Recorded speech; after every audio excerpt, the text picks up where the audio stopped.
জনবল নিয়োগ দেওয়ার প্রথা বাতিল করতে হবে।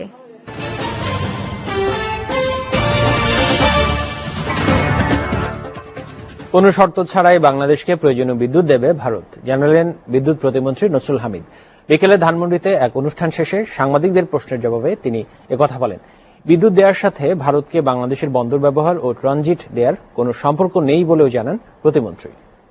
100 মেগাওয়াট নেওয়ার জন্য আমরা ভারতের সাথে আমরা রীতিমতো একটা কমিটমেন্ট পেয়েছি এবং আগামী 6 থেকে 7 মাসের মধ্যে আমরা এই 100 মেগাওয়াট বিদ্যুৎ পেতে যাচ্ছি।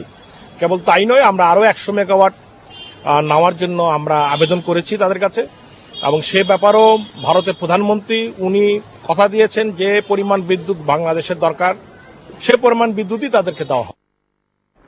বাংলাদেশের ভাবমূর্তি ক্ষুণ্ণ করতে সিপিডি বিভ্রান্তিমূলক নানা তথ্য ছড়াচ্ছে বলে অভিযোগ করেছেন বাণিজ্যমন্ত্রী। দুপুরে সচিবালয় নিজ দপ্তরে ইউরোপীয়